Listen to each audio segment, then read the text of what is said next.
দর্শকদের উচ্ছ্বাস, জাঁকজমকপূর্ণ আয়োজন ও বিভিন্ন দেশের তরুণ সঙ্গীত শিল্পীদের অংশগ্রহণে শেষ হলো ইন্টারভিশন সঙ্গীত প্রতিযোগিতা, যেখানে সবাইকে পেছনে ফেলে সেরার পুরস্কার জিতে নেন ভিয়েতনামিজ সঙ্গীত তারকা ডাকফুক।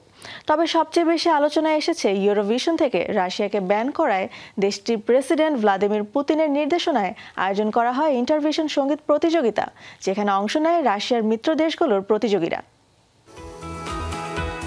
ইন্টারভিশন একটি আন্তর্জাতিক সঙ্গীত প্রতিযোগিতা, যেটি এবার রাশিয়ার মস্কো শহরের লাইভ এরিনায় অনুষ্ঠিত হয়, যেখানে মূলত ব্রিক্স, সিআইএস, ল্যাটিন আমেরিকা ও মধ্যপ্রাচ্যের দেশগুলোর প্রতিযোগীরা অংশ নেন। ইউক্রেনের সাথে যুদ্ধের কারণে এবারের ইউরোভিশন থেকে নিষিদ্ধ হয় রাশিয়া। তাই রাশিয়ার প্রেসিডেন্ট ভ্লাদিমির পুতিনের নিজস্ব উদ্যোগে পুরোপুরি নতুন বিন্যাসে আয়োজন করা হয় ইন্টারভিশন মিউজিক কন্টেস্ট।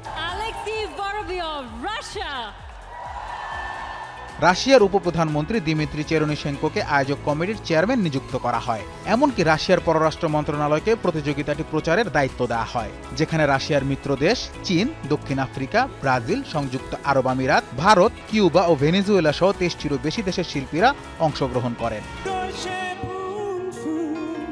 এবার নতুনভাবে সংশোধিত ইন্টারভিশন মিউজিক কন্টেস্টে বিজয়ী নির্বাচিত হন ভিয়েতনামের সঙ্গীত তারকা ডাকফুক। প্রাইজ মানি হিসেবে তাকে প্রদান করা হয় 30 মিলিয়ন রুবল। ডাকফুক প্রতিযোগিতায় একটি ফোক গান পরিবেশন করেন। অংশগ্রহণকারী দেশগুলোর সমন্বয়ে গঠিত জুরি সদস্যদের সিদ্ধান্তে সেরার মুকুট জিতে নেন ভিয়েতনামের সঙ্গীত শিল্পী।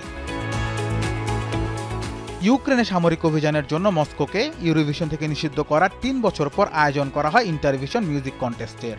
সংশ্লিষ্টদের মতে ইউরোভিশনকে মোক্ষম জবাব দিতেই রাশিয়ার এই আয়োজন। আয়োজকদের মতে ইন্টারভিশন প্রতিযোগিতায় ঐতিহ্য ও পারিবারিক মূল্যবোধের উপর জোর দেওয়া হয়েছে।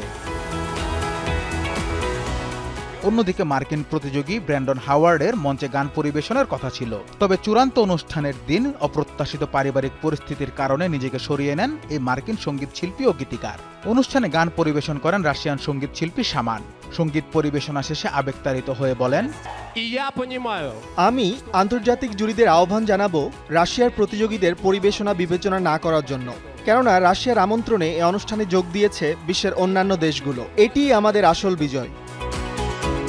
সব ছাপিয়ে আলোচনায় এসেছেন অস্ট্রেলিয়ান অংশগ্রহণকারী ভাসি। আয়োজনের দিন মঞ্চে এসে গান পরিবেশনের কথা ছিল তার, তবে অনুষ্ঠানের উপস্থাপকরা ঘোষণা করেন যে অস্ট্রেলিয়ান সরকারের রাজনৈতিক চাপের কারণে ভাসি মঞ্চে গান পরিবেশন করতে পারবেন না। Anas Imran, showbiz tonight.